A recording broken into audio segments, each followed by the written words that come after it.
for his keynote address to this august gathering.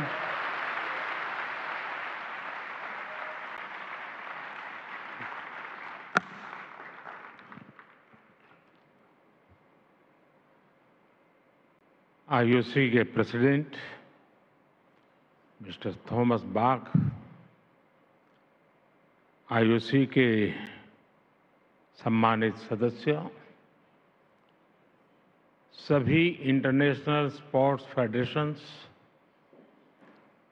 Bharat के national federations के सभी representatives,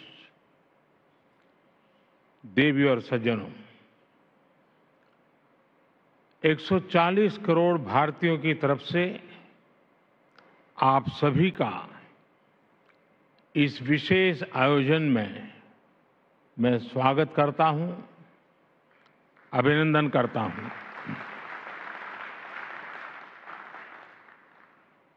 international Olympic association का ये 141वां सेशन भारत में होना बहुत ही खास है।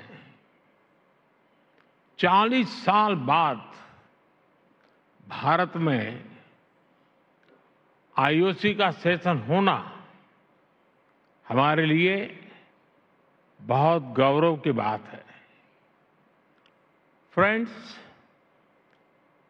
अब से कुछ मिनट पहले ही भारत ने अहमदाबाद में दुनिया के सबसे बड़े स्टेडियम में बहुत ही शानदार जीत दर्ज की है। मैं टीम भारत को, सभी भारतवासियों को इस ऐतिहासिक जीत की बधाई देता हूं।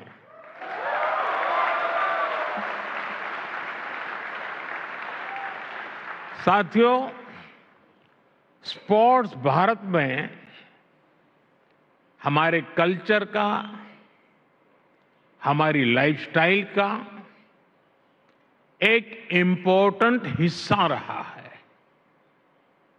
आप भारत के गांवों में जाएंगे तो पाएंगे कि बिना स्पोर्ट्स के हमारा हर फेस्टिवल अधूरा है। हम भारतीय सिर्फ स्पोर्ट्स लवर नहीं, बल्कि हम स्पोर्ट्स को जीने वाले लोग हैं। और ये हजारों वर्षों की हमारी हिस्ट्री में रिफ्लेक्ट होता है। इंडस वैली सिविलाइजेशन हो, हजारों वर्ष पहले का वैदिक काल हो, या उसके बाद का टाइम पीरियड, हर कालखंड में स्पोर्ट्स को लेकर भारत की लेगेसी बहुत समृद्ध रही है। हमारे यहां हजारों साल पहले लिखे ग्रंथों में 64 विधाओं में पारंगत होने की बात कही जाती है। इनमें से अनेक विधाएं खेलों से जुड़ी हुई थी, जैसे horse riding, archery, swimming, wrestling. ऐसी अनेक स्किल्स को सीखने पर बल दिया जाता था।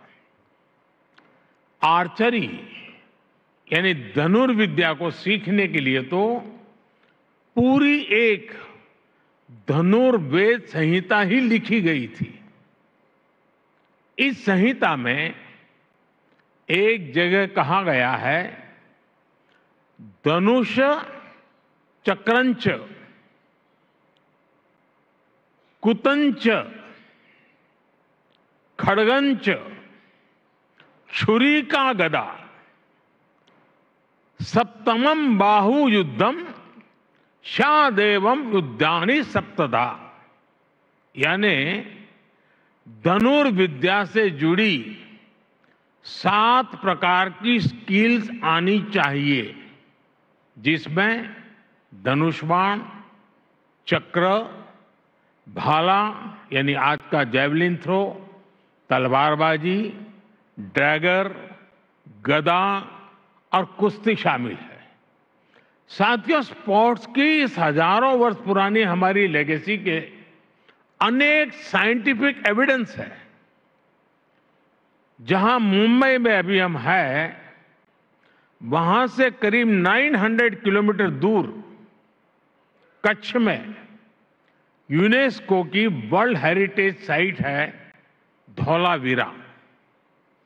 धौलावीरा 5000 साल से भी पहले एक बहुत बड़ा और समृद्ध पोर्ट सिटी हुआ करता था।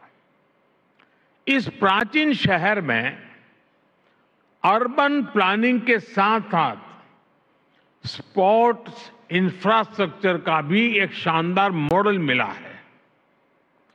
खुदाई के दौरान यहां 2 स्टेडियम सामने आए हैं। इनमें से एक तो दुनिया का सबसे पुराना और उस समय का दुनिया का सबसे बड़ा स्टेडियम है। 5000 साल पुराने भारत के स्टेडियम में एक साथ 10,000 लोगों के बैठने की कैपेसिटी थी।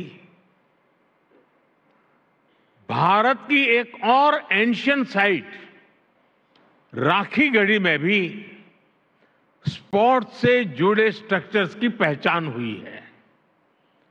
भारत की ये विरासत पूरे विश्व की विरासत है। फ्रेंड्स, स्पोर्ट्स में कोई लूजर नहीं होता। स्पोर्ट्स में सिर्फ विनर्स और लर्नर्स होते हैं।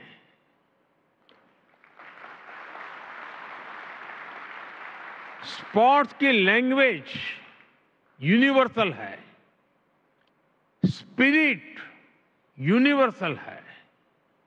स्पोर्ट्स सिर्फ कंपटीशन नहीं है, स्पोर्ट्स ह्यूमैनिटी को अपने विस्तार का अवसर देता है। रिकॉर्ड्स कोई भी तोड़े, पूरी दुनिया उसका स्वागत करती है। स्पोर्ट्स हमारे वसुधैव कुटुंबकम यानी one earth, one family, one future के भाव को भी सशक्त करता है। इसलिए हमारी सरकार हर स्तर पर खेल को बढ़ावा देने के लिए पूरी प्रतिबद्धता से काम कर रही है। खेलो India university games, Khelo India youth games, Khelo India winter games, member of parliament sports competition और जल्द आयोजित होने वाले खेलो इंडिया पैरा गेम्स इसके उदाहरण हैं। हम भारत में खेलों के विकास के लिए इंक्लूसिविटी और डाइवर्सिटी पर भी लगातार फोकस कर रहे हैं। फ्रेंड्स, स्पोर्ट्स को लेकर भारत के इसी फोकस के कारण आज भारत इंटरनेशनल इवेंट्स में शानदार प्रदर्शन कर रहा है। पिछले ओलंपिक्स में कई भारतीय एथलीट्स ने बेहतरीन प्रदर्शन किया। हाल में संपन्न हुए एशियन गेम्स में भारत ने हिस्टोरिकल परफॉर्मेंस दी है। उससे पहले हुए वर्ल्ड यूनिवर्सिटी गेम्स में भी हमारे यंग एथलीट ने नए रिकॉर्ड बनाए हैं। ये भारत में बदलते और तेजी से विकसित होते स्पोर्ट्स लैंडस्केप का संकेत है। साथियों, बीते वर्षों में भारत ने हर प्रकार के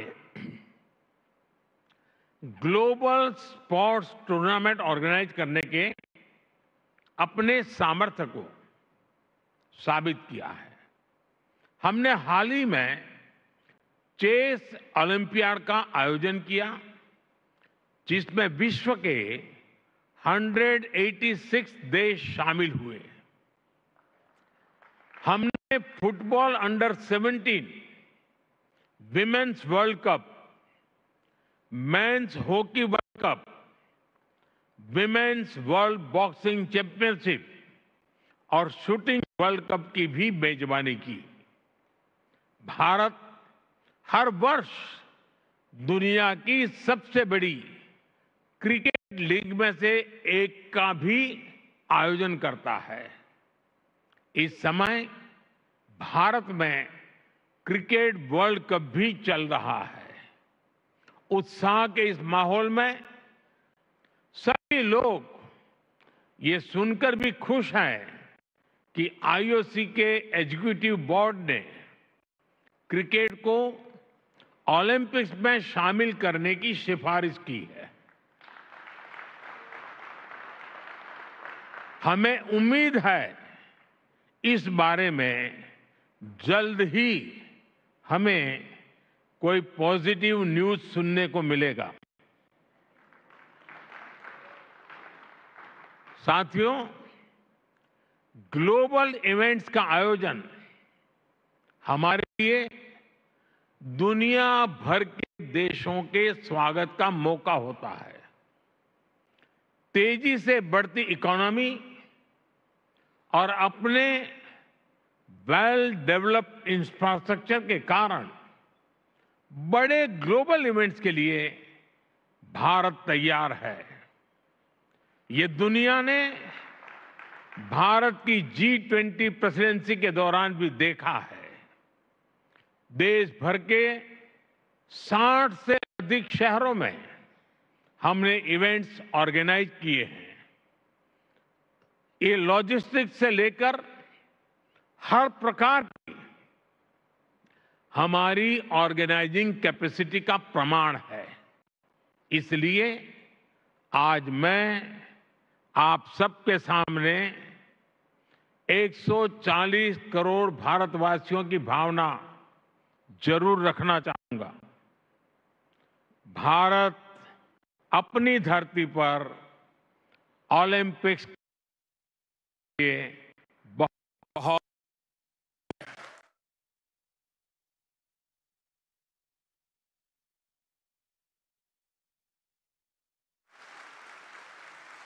साल 2036 में भारत में ओलंपिक्स का सफल आयोजन हो, इसके लिए भारत अपने प्रयासों में कोई कमी नहीं रखेगा।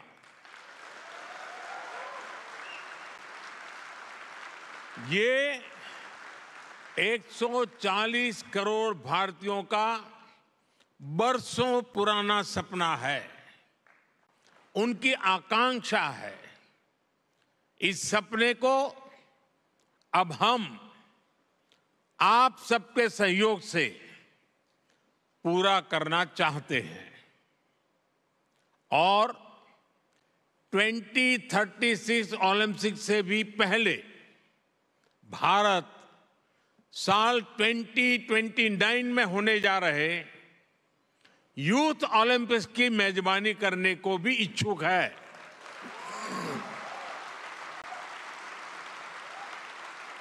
मुझे विश्वास है भारत को आईओसी का निरंतर सहयोग मिलता रहेगा। फ्रेंड्स, स्पोर्ट्स सिर्फ मेडल जीतने का नहीं, बल्कि दिलों को जीतने का माध्यम है। स्पोर्ट्स सबका है, सबके लिए है। स्पोर्ट्स सिर्फ चैंपियंस ही तैयार नहीं करता, बल्कि पीस, प्रोग्रेस और वेलनेस को भी प्रमोट करता है। इसलिए स्पोर्ट्स दुनिया को जोड़ने का एक और सशक्त माध्यम है। मैं ओलंपिक्स के मोटो को फिर आपके सामने दोहराऊंगा, faster, higher, stronger together. IOC के 141वें सेशन में आए सभी अतिथियों का, अध्यक्ष थॉमस बाक का और सभी डेलीगेट्स का मैं फिर से हृदय से धन्यवाद करता हूं। आने वाले कुछ घंटों में आपको अनेक महत्वपूर्ण फैसले लेने हैं। I now declare this session open.